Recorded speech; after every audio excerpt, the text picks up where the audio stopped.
Welcome to Newtown Library. We're really pleased to have our authors here today, and to be actually doing an event at all is really positive. We're really pleased about that as well too. So grab a seat where you can, and we'll find some more seats towards the back as well. So don't worry, people at the back there. E ngā iwi e hui mai nei, no mai haere mai ki tēnei hui. Ngā mihi nui ki o koutou katoa. Tēnā koutou, tēnā tātou katoa. I'm Dion from the library, by the way. Very rude of me to not introduce myself. I'll just do a quick karakia just to open up, and then I'll just do a quick name intro for the authors as well too. Excuse the rustle of the pages. Okay, karakia. Mā te rongo ka mōhio, mā te mōhio ka marama, mā te marama ka mātou, mā te mātou ka ora, kia ora tātou katoa. Health and safety, if there is an evacuation, the main evacuation route is through the main doors where you all came in, and the gathering point is by the playground on the far side of the playground. Okay, great stuff. So welcome to Brannavan, just run through my list, and Rajula, Sudha, I did practice, Ramesh, and Rupa. She's on the way. Rupa is on the way? Yep. Okay, cool. And Rajoshi. Cool. All right, great stuff. And to introduce Brannavan. Okay. So Brannavan's up first. Let me just introduce Brannavan.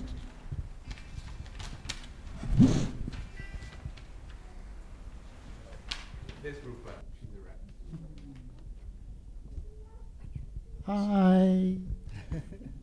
Hi, Rupa. Come on in.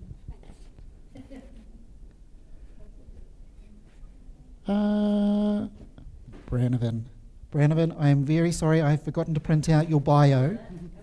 Oh, you do? Thank you. One of these. Lovely. Have you got your glasses on?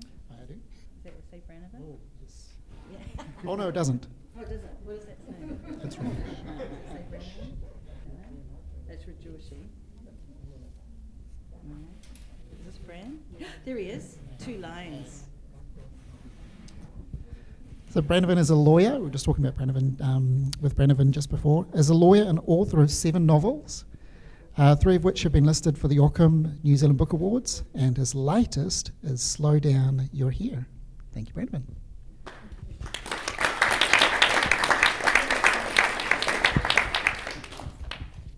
Kia ora, Dion. Kia ora koutou. Thank you all for coming out. It's fantastic to see you all here, and fantastic to have these sorts of events. When I started writing, I never thought that we could have an event like this, and I'm hoping in 10 years' time we'll be having 30 of us up here speaking. It'll be it's just fantastic to have these sorts of events put on by the library, and thank you, Wellington City Library, for putting on this event for us. Thank you to Dion and Neil, and thank you to Mary for organising this. This is great that you're able to put this on for us.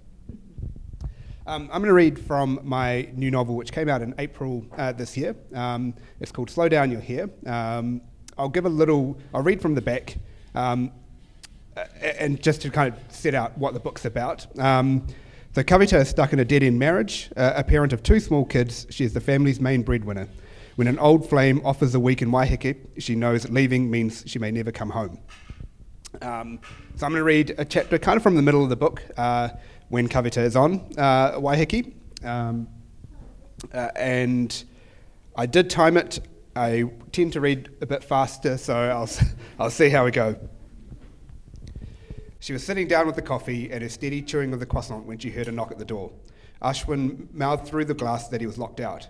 She pretended not to hear him, but he didn't look like he was enjoying the joke. She half wanted to leave him there and check the bathroom didn't smell, but she opened it. Ashwin walked in, sweat dripping. She could see a small puddle pooling at the door. She looked at the clothes stuck to his form. She had been with that body the night before. She found it strange, but she liked that thought. It seems to self-lock. I suppose that's good from a security point of view. Sleep well? You know what? I did. She didn't want to say that she had been awake for hours, racked with guilt. I haven't had a sleep in like this since pre-kids. That part was true in terms of the time on the clock. Bovin was annoyingly early to wake up. Though the breakfast is something else, she added. Well, you ready? Kavita alternated between wanting to say for what and finishing her, quote, continental, end quote, breakfast. She hadn't planned on doing any activities. She just wanted more of the same. Yoga. Yoga, she stared. Exercise. She looked at Ashwin, drenched from a run, and wondered why he wanted to do any more. Well, we're on Waiheke, aren't we? But yoga, here. You know what yoga would be like here. Kavita had never done yoga before, and she wasn't sure she wanted to find out. Was this a comment on her body? Ashwin looked confused. But we could still do yoga, reclaim some of the territory or something. Kavita shook her head. That wasn't how she planned on reclaiming her Sri Lankanness. Yoga's not even Sri Lankan. Ashwin looked at her with a grin. Excuses, eh? I just saw it on my run. I'm booking us in as we speak. I mean, if you're not into it, we don't have to. She remembered the fear she felt in the middle of the night that Ashwin would get bored of her, especially if she gave off the impression of not being as committed as he seemed to be. That he'd never get into a relationship with a cheater. A fling, sure, but once a cheater, always a cheater. No, you're talking yourself out of everything, she said to herself. Even if she wanted to go, there was a practical problem. She'd brought a nice dress and a single pair of nice underwear and one nice pair of pants and one earnest pair of togs. I don't have any exercise gear. Ashwin looked unconcerned. Surely you have something that could make ends meet, some floaty pants or something like that. No, you didn't tell me about yoga. I didn't think we'd be doing anything like that. Ashwin put his arms around her. She could feel his muscles. She wondered if he was feeling the lack of hers. Please, you could borrow some shorts of mine. Shorts? Sure, why not? I don't think the yoga we'll be doing is all that intense. But don't people wear pants to do yoga because of where their legs go? People won't be looking. We could go up the back of the room or something. He was too insistent. He had invested too much into this class that he hadn't mentioned until 20 minutes before it was due. She felt like she had no choice. It wasn't even only the issue of dress. She had no idea how flexible she would be. It wasn't as if she had found time for any exercise since Bovin was born, let alone exercise that involved stretching. Still, she told herself, it could be a good chance to start. She felt self-conscious as she put on Ashwin's tight shorts and his t-shirt. They gaped at the thigh. The moment she spread her legs, people would be able to see her underwear. She didn't have any comfortable underwear either, so she'd look even more like an exhibitionist. Ashwin seemed to have everything all planned out. He was light on his feet as he directed her along the street. It's down here a bit. A cardboard sign at the gate of the semi-rural looking property said Ashram. Here we are, Ashwin said, I think. We've got 10 minutes anyway. Kavita didn't want to say obviously because presumably half the properties on the road were yoga studios. They entered the main door and a middle-aged woman in a bob and glowing skin clasped her hands into a prayer and bowed at them. She said namaste, as if it was the most precious word in the whole world. Kavita couldn't stifle a giggle, but she cut it short when she saw Ashwin looking sharply at her. Hi, we're here for the 11 a.m. yoga class. We've signed up, but we don't have a yoga mat or anything like that. Not a problem, the woman said, her voice floating like supermarket brand air freshener. Ashwin said, phew, my friend hasn't done much yoga. We cater to all levels, not to worry, the woman said, giving Kavita a comforting smile that also looked like it would eat her. Please sign in the guest book and grab a mat and come into the ashram. Kavita looked to scan in. Do you have a QR code? The woman beamed and said no, then closed her eyes in satisfaction. Kavita was about to ask the name to do a manual entry when she saw Ashwin look at her. I'll just have to remember myself, she told herself. She grabbed a mat, not really sure what to do with it. She followed Ashwin, who seemed to have more of a sense. They opened the double doors. The room was already full, lithe women in lycra stretching and reaching for parts of the room they hadn't touched. A few looked at the new entrance, and Kavita, even more self-conscious, noted a couple of sneers. She thought of Ashwin's wish to reclaim the territory. Yikes, she thought. There was no space at the back, so they'd have to go to the front. So much for hiding in my shorts, Kavita thought. She looked at the woman as they went past, foreheads that barely moved, hair like frozen waterfalls, lips that looked like hers, except she thought of the kids making fun of her monkey lips growing up. Here they were, all pumping themselves to get those lips now. She thought of her lumpy bits as she went past all of the women with their immaculate bodies. She hoped Ashwin wouldn't get any ideas. A young white man was standing at the front. Welcome, he said. Hi, Ashwin said. I've never done this before, said Kavita. The man looked even more athletic than Ashwin. Christ almighty, she thought to herself. She had to set expectations. It's okay, we cater for all abilities here. Kavita felt even less comforted by the Olympic gymnast. Welcome, everybody, he said. I'm Taylor. It's my great pleasure to welcome you to 3 Ashram.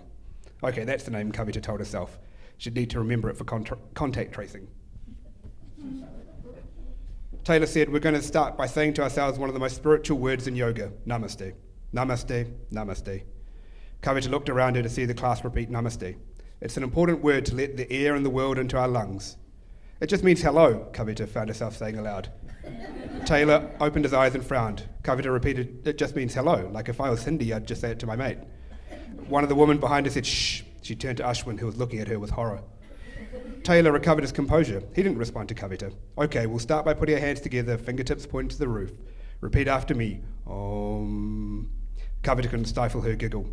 Taylor opened his eyes. He looked like he was about to say a word, but he saw Ashwin whisper to Kavita, just give it a shot. We're not saying Thirvaram, she whispered back. Shh, one of the women said to her. Kavita said, look, I'm Hindu. Well, kinda, my parents are, and this is hilarious. We don't care, the woman said. Show some respect. Kavita giggled. Okay. She looked back around to see Ashwin glowering at her. The instructor's expression was even less welcoming. Everybody finished, he said. Kavita nodded. She wasn't sure where this was going to go, and as the class progressed, she got the sense Taylor wasn't going to show her any mercy. No pandering to beginners, the occasional comment that she needed to stretch harder. She felt particularly exposed once they had to do moves that required stretching or splayed legs. She also realised her body wasn't able to do much stretching. Her hips and thighs and calves and back and shoulders and arms all felt like they'd been stuffed into her bones. At least I got flexible ankles, she told herself, but there was no one she could say that to. She assumed the woman behind her were scoffing at her attire. Everyone seemed to be in some sort of trance. She stole glances at Ashwin whenever she wasn't sure what the move required or whenever Taylor said a random noun that everyone else knew what the move's for. Now we're going to do lotus pose. They all knew what he meant, like they were in some sort of military parade. Even Ashwin, he was in deep concentration. He was as good as everyone around him. He could balance, for starters. She was relieved to hear a final om. She was too jaded to snigger at this one. Her legs ached and she knew there was only going to be worse tomorrow. Ashwin better not be expecting anything too flexible afterwards. Taylor concluded by saying, thank you all for coming. In the spirit of the commitment we've given each other, we've got some food for you all in the dining room. Please come through when you're ready. Kavita saw the woman head to a changing room. She wondered if she should follow them, but then she realised she had nothing to change into. Ashwin looked confused as well and motioned to the dining room. You hungry? She asked him. She also didn't want to say that she'd stretched every part of her body, including her stomach, so she had no appetite for anything. Sure, why not? He said. She was taken aback by his lack of focus. She trailed after him as he walked to the dining room. There was a big pot of parapu and some rice that looked more like congee. Some wispy coriander was thrown on top of both to add some pizzazz. Nearby, supplements were on sale for $20 to ward off toxins and build your natural immunity. Do we need to wait for everybody else? Kavita whispered. Ashwin shrugged. Taylor walked in, looking as if he'd spent the last hour lying in a deck chair. Help yourself. People tend to drift in dribs and drabs. Ashwin scooped some rice and parapu into a bowl. He grabbed a fork and took a bite. He paused and then kept eating. His eyes betrayed a type of self-control that Kavita found disquieting. She helped herself. She thought it strange to eat parapu with a fork, but then again, it didn't really look like parapu either. She took a bite. It needed salt, and a lot of it, but she couldn't find a salt shaker. She couldn't see any evidence of onions or garlic or curry leaves or cumin. Just some lentils, water and turmeric, as far as she could tell. She wondered if she should keep eating, but a few of the women came in. They'd changed into floaty dresses and done their makeup. It was almost as if they hadn't been at yoga. One served herself a small bowl, took a bite, and exclaimed how clean it tasted. Another said she was on keto, while another looked at it and then mumbled that she too was on keto. Kavita could barely swallow the food. She'd taken too much, like she always did when she served food for herself, and she felt obliged to finish it. Ashwin had paid for it after all. Ashwin gulped the last of the bowl down. She wanted to head down to the beach to drink some seawater for salt. One of the non-eating women said, we've got our booking at Baldwin Estate at 1 p.m. They do the most amazing platters with their wine tastings. Kavita put her half-eaten bowl down next to Ashwin's. Good to go, she asked. Yes, although he didn't look like he wanted to go just yet, like he was waiting for a conversation with one of the other participants, but no one acknowledged them.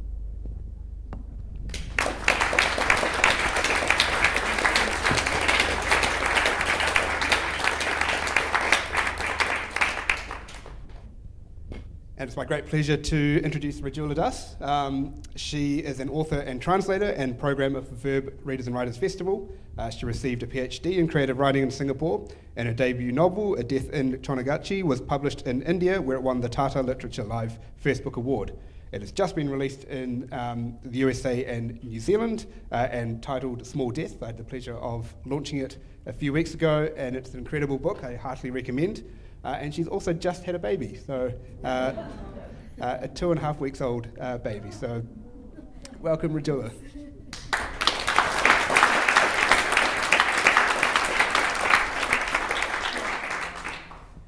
Thank you, Bran. Thank you, everybody, for being here. Nomai Haramai. I'm so glad to see so many faces. And Newtown is such an exciting place.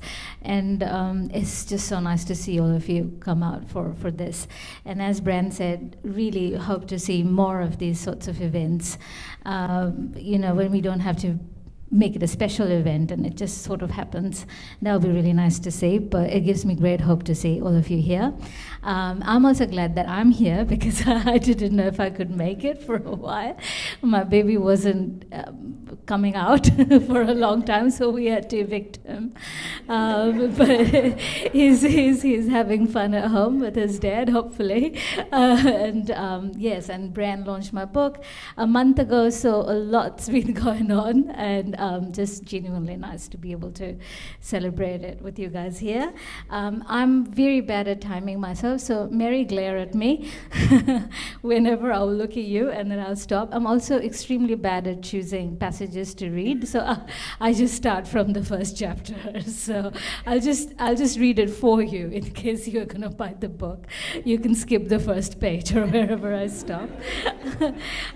Just to introduce the book a bit, it's called Small Debts, and it's based in Asia's largest red light district, which happens to be in Calcutta, where I'm from. It's called Sonagachi, which was the original title of the book in India. It's home to about 30,000 sex workers and their families. It's a very old neighborhood. In India, sex work is legal, but solicitation is illegal, so it's very weird. But this is one of the oldest neighborhoods. So it's a very strange relationship between a place where sex work is not legal or socially acceptable, but we do have the oldest neighborhoods with the oldest profession. So it's a book that's about sex workers. It's completely centered on sex work and their lives and their politics there. I promise it's not doom and gloom, and I promise that you'll have a few laughs during if you read it. Right. Lally had learned the word fantasy. For reasons he couldn't articulate, this made Tilu very jealous. Tilu Shao, obscure writer of erotic fiction, had been visiting Lally for months now. Every second Wednesday, when his book sales and assorted hustling yielded enough cash for him to afford Lally's door fees. He was a slight man and nothing much to look at. It didn't matter to him now, but he still remembered all those little ways his heart had sunk when he was a schoolboy and a pretty girl wouldn't deign to give him a second glance. Especially now, as Lally stood leaning on her doorframe, smoking a cigarette, face averted from him. Not too long ago, he'd read a book on the mysteries of the human psyche. Everything it said had its origin in childhood. And though Tilu couldn't fault his mother for more than an occasional smack across the head and a haphazard sort of neglect, he understood that now it was de rigueur to blame mothers for one's adult failings. He therefore speculated that his troubles began when his mother, not being able to remember exactly when, during her 2-day labor pains, the tiny wrinkled body of Trilokeshwar Shao touched the earth. Or that he didn't quite touch the earth, but plopped unceremoniously into the hands of the buxom nurse with the prominent rabbit teeth, who scrunched up her nose and, pressing her front teeth down on her lower lip, said, "Emma," in a nasal falsetto, before holding him up for the benefit of his mother, who, he was led to believe, had croaked a little. Such was the music of his passage onto this earth, and it had set the background score for the rest of his life. His father was proud of him nonetheless, first male heir and so on. Parental pride had eventually given way to bitter disappointment, but at the time of his birth, overcome with emotion, his father foisted upon him the name Trilokeshwar, god of 3 realms. The family name, however, could not be remedied. Still, there was all kinds of benefits to being low caste these days. At least he'd get a government job through some well-meaning quota, Tilu's father had thought. However, not only would Tilu fail spectacularly at getting that government job, he also started writing erotic novellas at a dangerously tender age. As it happened, Tilu wanted to put his theoretical knowledge to practical use. Since he was no prince and had no idea how to talk to women and possessed all the charm of a leftover roti, the usual routes of courtship normally earned him one brandished slipper and a volley of threats from both the object of his attention and all the local thugs, dadas, and old coots of her neighborhood. After some stellar fiascos, Tilu did what every failed Romeo did in Calcutta. One early evening, clad in a mostly white pajama Punjabi, Tilu stood in front of the Natarini Ma Kali temple and mumbled a prayer, Ma, Mother, a few times before hitting his forehead thrice in quick succession on the grime-plated sacred floor. He walked purposely to the half-broken, non-air-conditioned Bank of Baroda ATM and withdrew a conservative amount of cash, hiding it surreptitiously in the right front pocket of his briefs. He looked around, but grown men with hands inside their pants was such a commonplace scene in metropolitan Calcutta that no one had paid him any attention. Do I still have time to go on? Cool. His first time in Shonagachi was an adventure and a battle. He'd heard the name whispered in dark corners, a name that conveyed nameless titillations Tilu had been too virginal to understand. He wasn't the kind of man who'd stride confidently into the city's most famous red light district. But eventually, floating through the scum in unfamiliar waters, Tilu was led to Lali's door, and he hadn't looked back. That was a while ago, and now Lali had gone ahead and learned the word fantasy. It was the way her mouth arranged itself when she said it, how she ducked her chin as she moved her neck to a decidedly sexual angle, the curl of the upper lip, a momentary half-sneer bearing an incisor. It beguiled Tilu. That night, Lali made him pay for what she called fantasy special, before letting him through the door. Since when? He asked. After all, he'd been coming to Lali for quite a few months now, every second Wednesday, like clockwork, and whenever he had had a small windfall. But today, when he arrived at 7 p.m. on the dot, Lali turned up her nose, goal of the woman, and dragged on her cigarette, and said he needed to pay extra for what he was about to do. This was an outrage. He'd been on special rate for returning customers, and now this, almost double, the bitch. Why, he asked, and she said fantasy sex will cost you more. Tilu hadn't realized until then that his particular sexual predilections came under fantasy ratings. He decided not to quibble over Lali's pronunciation. If she wanted to replace her F's with PH, that was her business entirely. But Lali went on to give him the breakdown of her new rates: fantasy mild, fantasy special, and fantasy double-decker. He was almost sure she was making this up. But arguing with Lali was not the way he wanted his evening to go. In the ensuing silence, when Tilu was afraid to ask what this last package entailed, Lali took the opportunity to inform him that he'd been doing all along would very much fall under this fantasy special rate, and that he owed about a few thousand in back pay. Tilu's heart sank to his stomach. He'd always known that his pocket and his penis shared a magical connection. When he got paid, days few and far between, he was quite tangibly elated to meet her. This, coupled with the look of unmitigated awe that glazed Tilu's eyes every time he sneaked a look at Lali's bursting décolletage. Not that Tilu was aware of it, but women are good at noticing things like this, collecting them and storing them away for future use. Encouraged Lali to feel a sense of unprecedented control and power over him. Consequently, she had no respect for him. Tilu assumed that his loyalty would flatter Lali, but his romantic devotion had backfired. Although Lali herself was enough to give Tilu a lifetime's worth of erections, it was the thoughtfulness behind his preparations that should have earned him some special treatment, if there was any justice in the world. Sadly, there wasn't, and Lali treated Tilu with the contempt of the strong towards the weak. She didn't have to please him. She only had to drop the end of her sari, and there he would be, saluting away to her glory.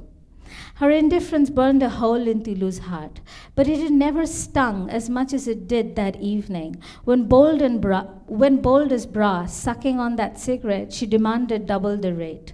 Fucking fantasy. This was the problem with English words. You stuck one on, and it started costing fucking more. He tried to put it out of his mind, but in the middle of a particularly stinging larrup, his heart started hurting. All these months of nothing but the utmost loyalty, yet not even a 5% discount. And then came the jealousy, not in a tidal wave as he had feared, but trickling in like the dripping of the leaking tap he heard every morning and every night in the dump he called home.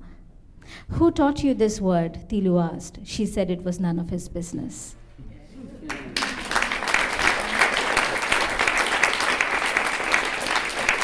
Thank you. Thank you, and it's my great pleasure to welcome Sudha Rao to read next. She's originally from South India, where she migrated to New Zealand from. She trained in classical South Indian dance and established Dance Aotearoa, New Zealand. Sudha participated in the International Bengaluru Poetry Festival in 2019, and her first collection of poems, On Elephant Shoulders, was published this year.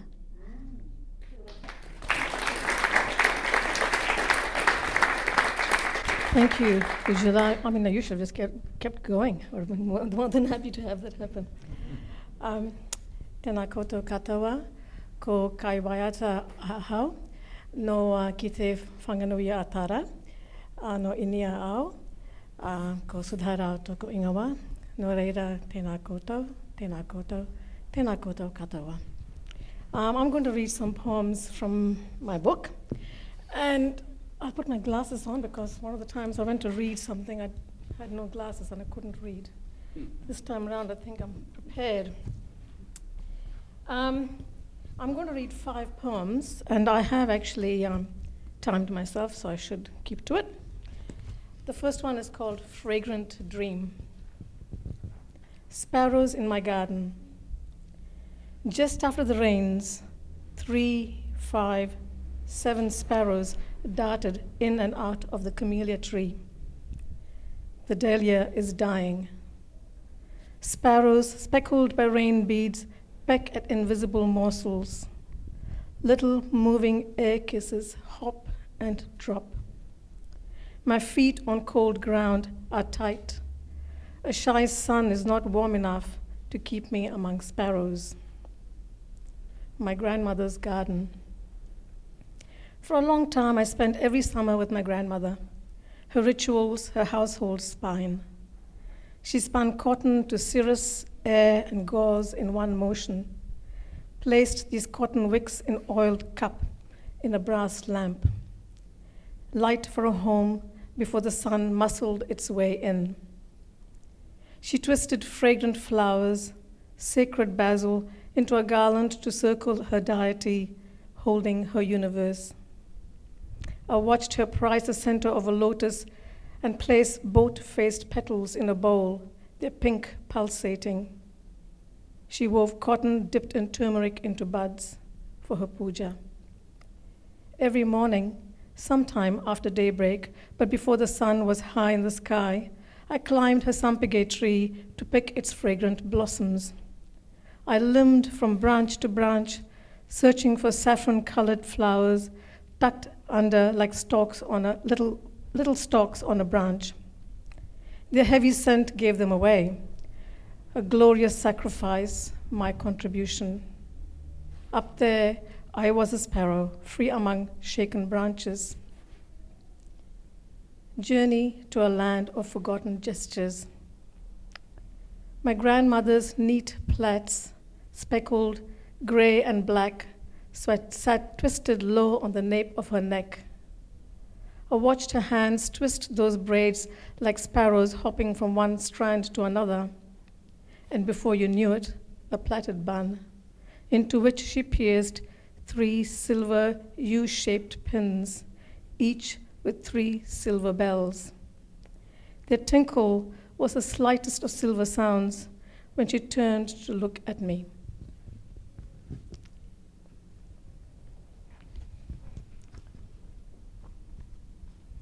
My second one is back here in New Zealand, and it's really more of an observation of a transformation, I guess. Kowhai enui. It was only a little thing, allowed to spread beside the ivy and the rose. As its arms spread, fingers soaked up elements. It is spring. The Ko-Fi is a tall green spindle. Others with dark limbs sculpt the sky. Their shapes turn color from full green to full yellow, as if switched on by an overnight storm. Hundreds and hundreds of golden funnels rock the air. They dangle, wiggle, delicate glow, steadfast glow, a party invitation for Tui. The lonely one beside the rose has borne a single gem.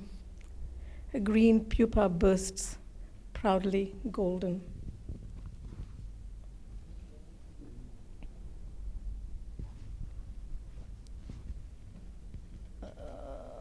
This is the trouble with another one. This is a favorite one of mine because I actually see Mount Kaukau every day, so it's my obeisance to Mount Kaukau. Mount Kaukau, your embrace is jagged. Quiet your land lies, face tilted to the clouds' mimicry, envious flattery. Over you, these giants roam. A gesture of thanks for your forbearance. Over you, I'm not. On you, small people turn lights on and off. They set you on fire, and sometimes they are pretty. On you, I'm dazzled. Under you, tree roots live, sometimes. Your backbone rises to defy the roar of an engine, muddling through the haze. Under you is another thing.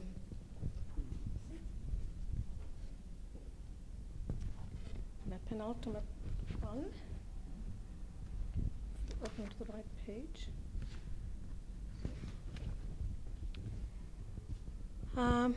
This is a poem I wrote a long, long time ago. And again, it's about transformation. It's about moving through things and seeing life change in front of you. Parting. For a long time, parting was a line my mother found on my head, tidying strands, finding order.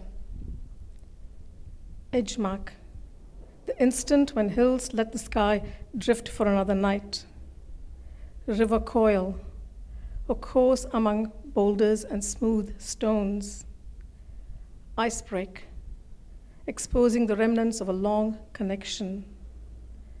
Zip tear, closely held folds of a falling skirt, an untidy mess at my feet.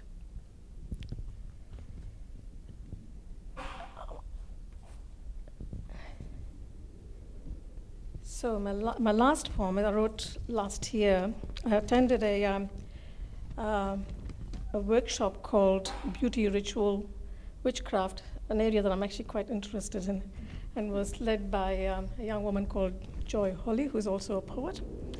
And this poem came out of that, and it had one constraint.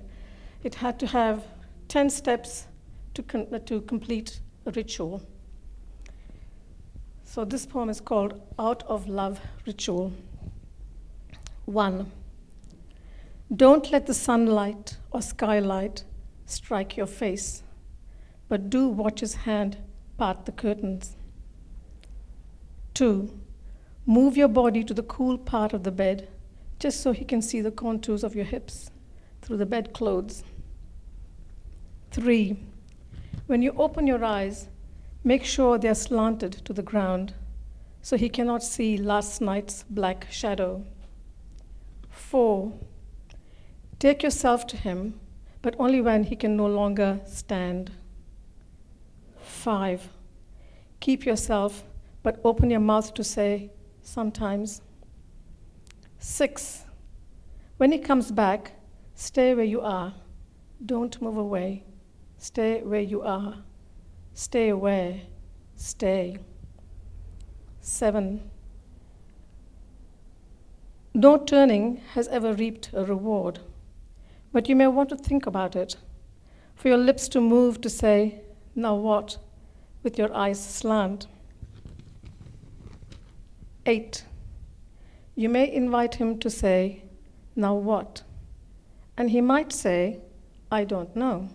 Or he might say, with his eyes looking slant, in a little while. 9. So, now turn your body and say, in a little while what? 10. In a little while, he says, nothing. Kia ora.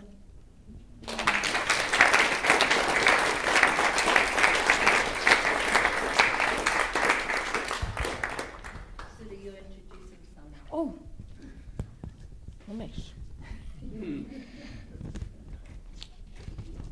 Yes, I am actually very delighted to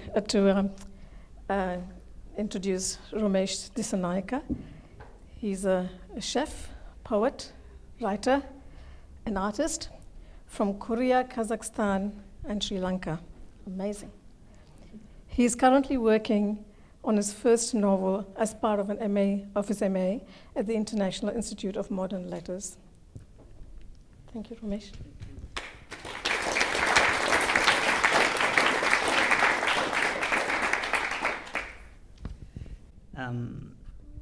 Wow, it's so nice to hear poetry. I really enjoyed listening to that.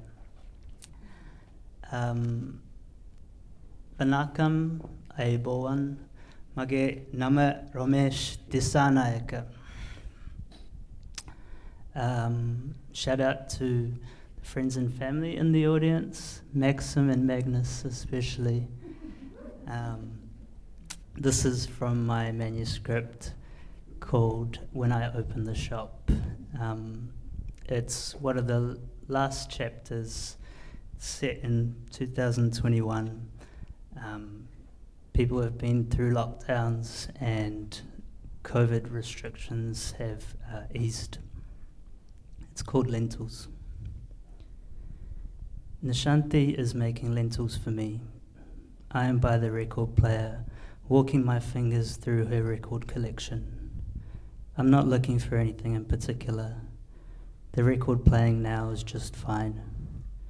Nina Simone covered so much of Dylan. Just like Tom Thumb's Blues sets the scene for the coming of springtime. I'm looking forward to seeing people again. Is there anything I can do to help, I ask? Help with the dishes, says Nisanti. Sure, I say.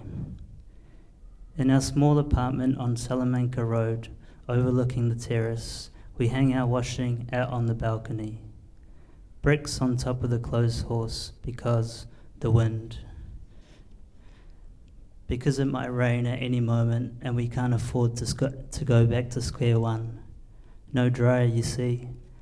No way to dry clothes in the city but to carefully tend to them like a sick child, turning them over this way then that, paying extra attention to the belt buckles of heavy pants in particular.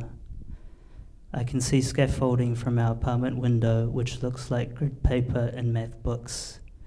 Mesh-covered buildings in progress flap like ball gowns in the wind.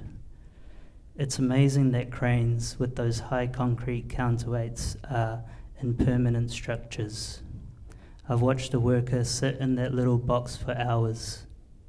He might as well move in, I thought. Be one hell of a view from up there. Be a long drop. I wonder what they do if they need to pee. Surely they install a toilet first, float a portaloo up. What are cranes if not for getting in and out of hard-to-reach places? I used to love watching giraffes at the zoo.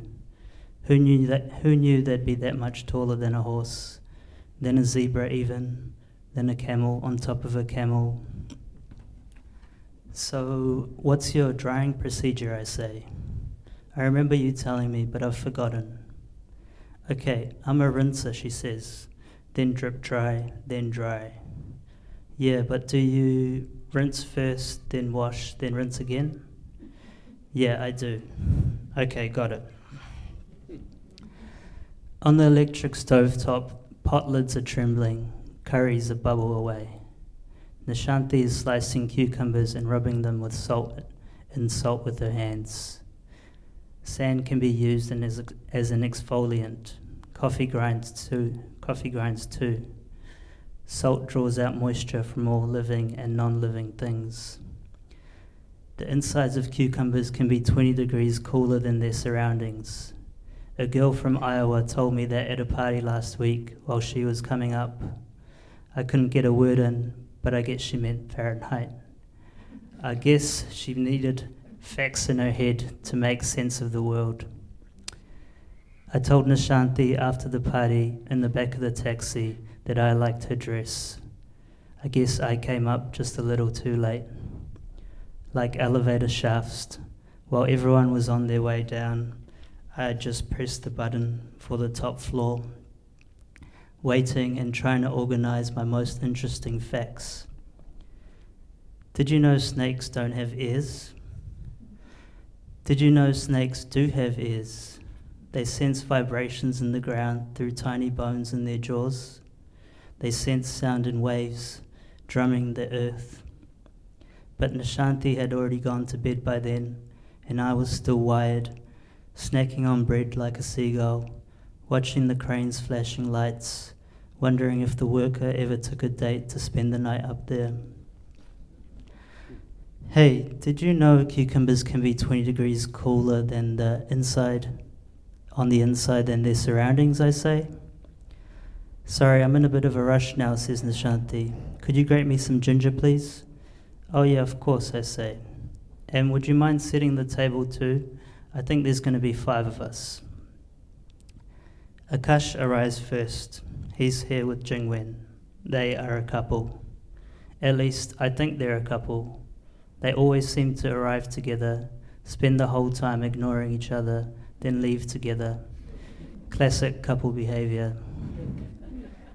Akash is a little bit older than me, about 28 or so. He's reluctant to weigh in on contentious issues.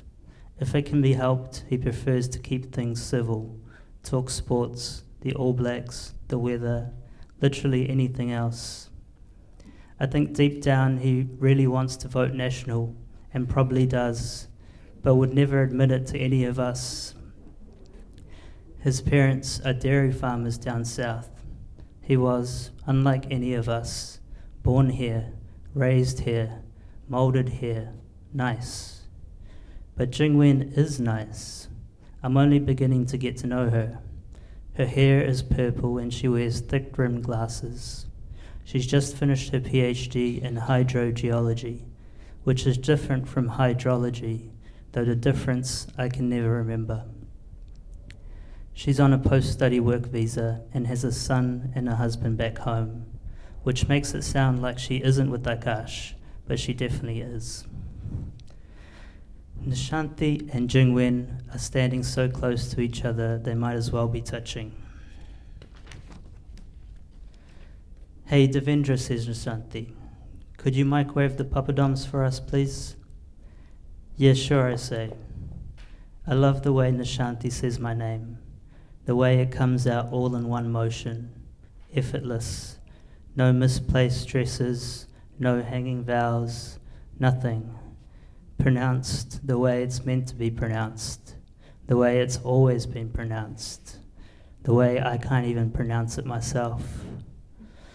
Last week, while we were waiting for our pizzas outside Bongusto, Nishanti wrote my name out in Sinhala on a napkin, and it was like a spell had been unlocked.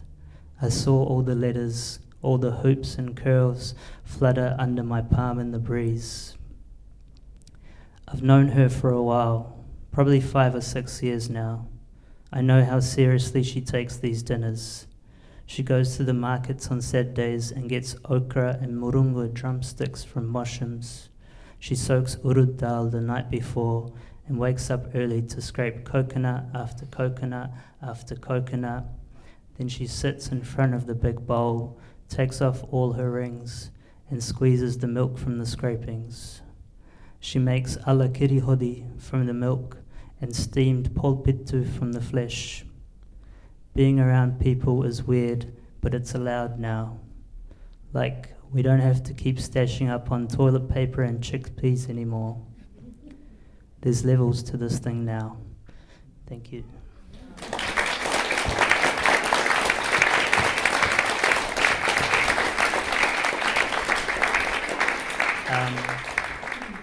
Up next is Rupa Moitra. She's a fiction writer born in New Zealand to Bengali parents. Rupa is super talented, multifaceted. She's got a degree in violin performance, as well as a degree in med, and a MA in creative writing. Her short story collection is called Prophecies and was published in 2019 by Steele Roberts.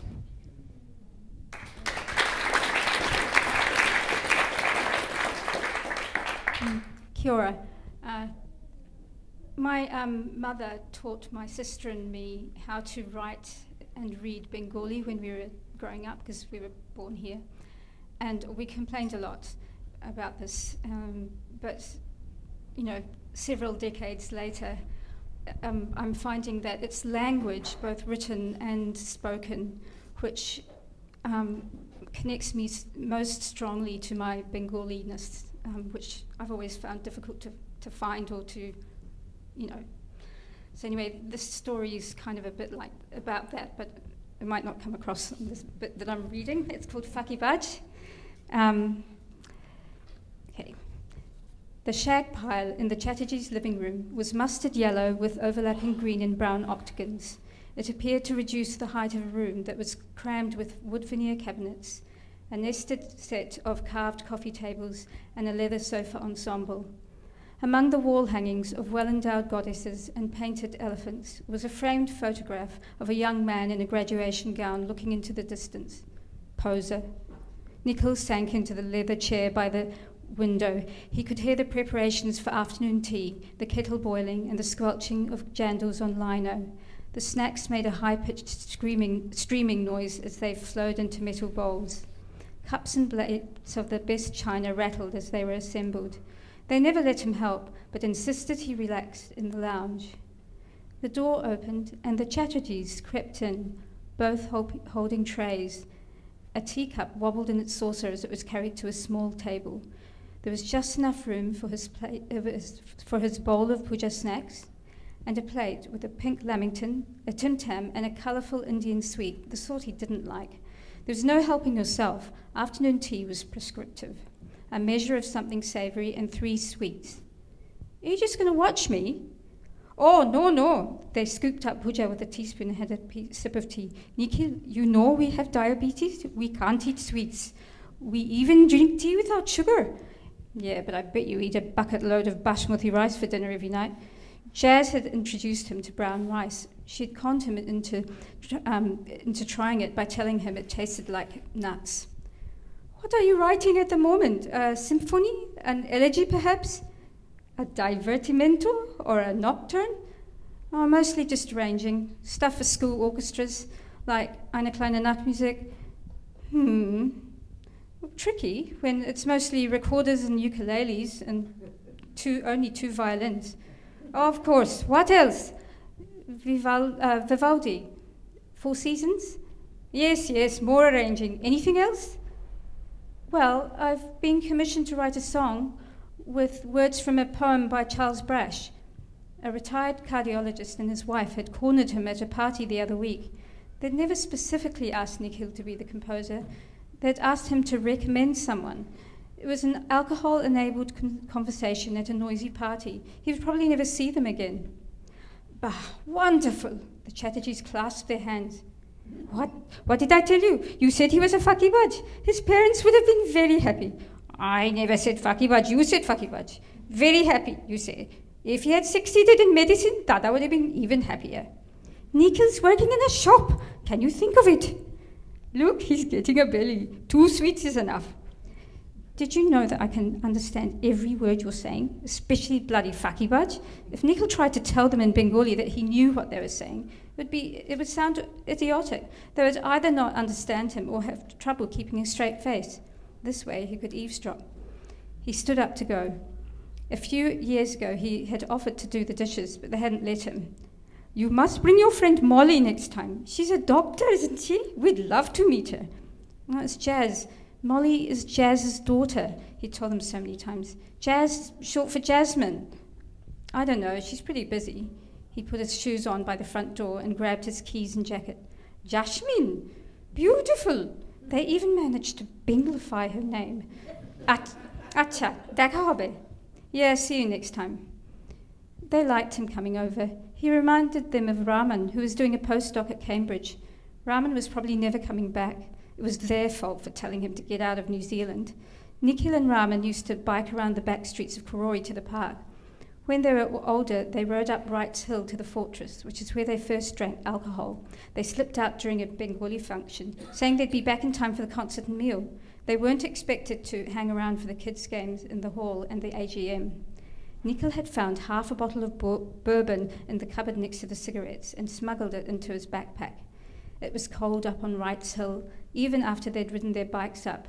The air formed icicles inside their nostrils. The bourbon burned their throats and warmed them up.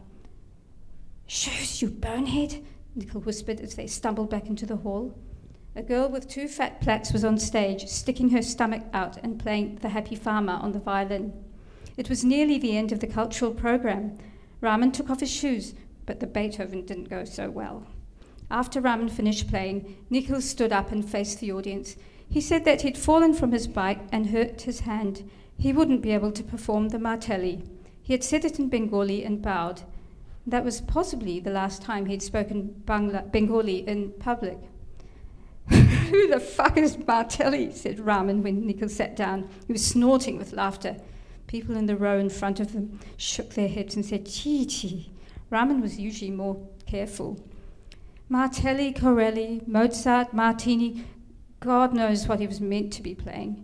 He wouldn't have practiced it. The music wasn't in his backpack when he got home. He probably left it up at the fortress. His parents looked relieved when he told them the following week that he was giving up the piano and was going to be a composer. They bought him manuscript paper and sticky staves.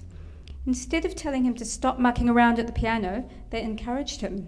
They told their friends that Nikhil was a composer and would ask him to play his latest. After he left school, he told his parents he really was going to be a composer. "A composer, like Beethoven. So simple to be a composer. How will you eat? What about all your shampoo and aftershave? Who will buy that for you when we are gone?"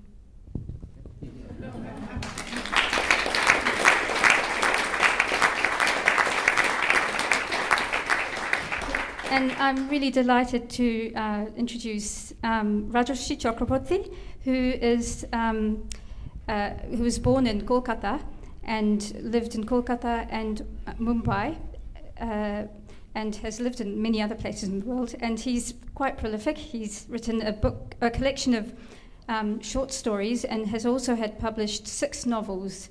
And I've read Shakti and The Man Who Wouldn't See.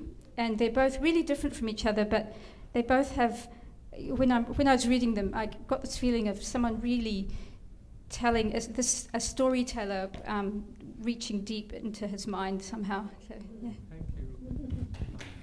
Thank you, Rupa. Thank you.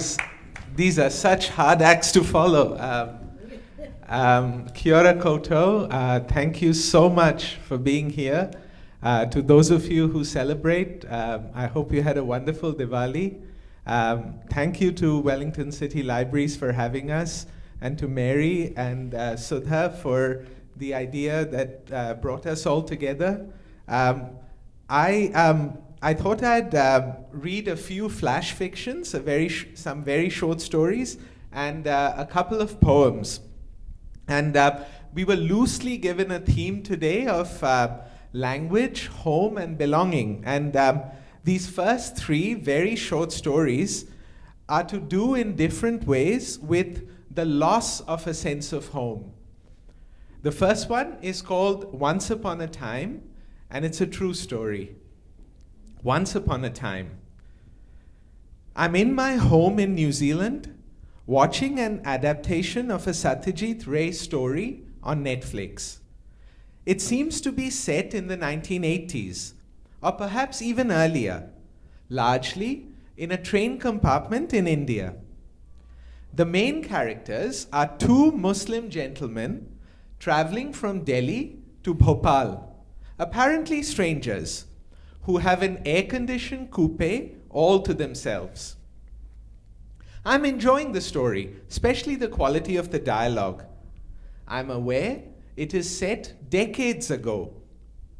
And yet, I cannot help feeling slightly tense throughout that at any moment, 2 or more right-wing thugs will knock loudly and demand to be let in.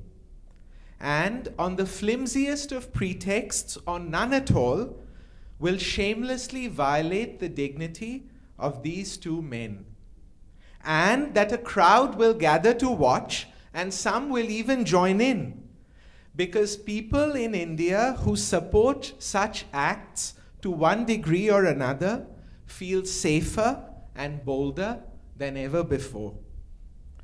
Far from home, far from the time in which I grew up, I'm heartbroken by my inability to believe that this story could take place in the present without the hideous one in my head swallowing it up.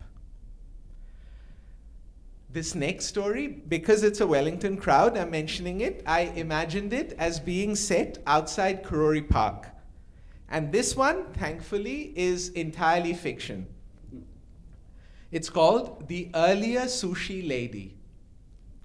As I was leaving the park, I saw the earlier sushi lady on the other side of the street. There was no way to avoid saying hello. She, of course, immediately asked after H, who'd regularly gone to her shop, sometimes twice a week after school. I said she's good and changed the subject, asking after her children, who I remembered were older.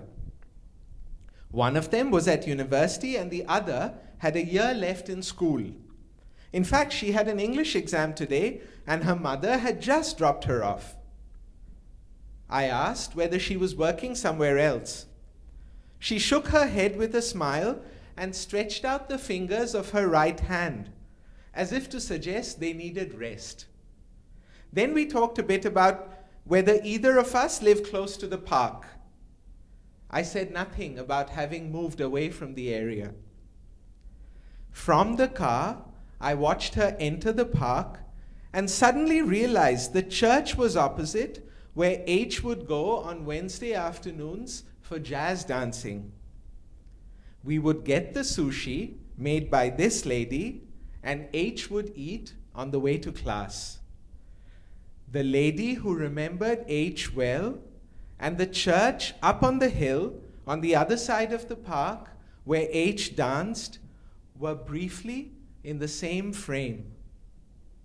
For a few seconds, it felt as though many things from different times were in the same frame.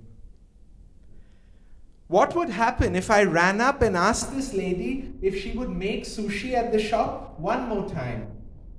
If I told her everything, she might agree, and maybe so would the current store owners. And then what? Even if I staged and recovered that with the help of these good people, what would I thereby retrieve? This one is called A Friend in Love. Once, a friend told me that he had a large amount of love locked away in his heart for one specific person that he most likely would never speak to again. He said, I sometimes imagine a situation where he needs a great deal of love, but there's none to be found. He won't even know about this huge store he could still draw on that's been there for him for years. Why don't you tell him? My friend decisively shook his head. I can't. I too could feel the waste of it. So I said, you could use it on other people. My friend gave me a look that suggested he scorned my understanding. Oh, there's more than enough love for that. This is separate. I probably sounded slightly hurt as I said, well, transferring it is my best suggestion. We grew quiet. I think we were both twisting the same Rubik's Cube. Someone who didn't know about a trove of love that had their name on it, yet the apparent impossibility of delivering it to them. When I spoke, the only useful thing I could say was, "At least it hasn't turned into bitterness. That would have been awful to carry around." I'll finish with 2 short poems, which are both about parents and children, and they are both autobiographical. The first one is called 14th December 1987, which is my birthday.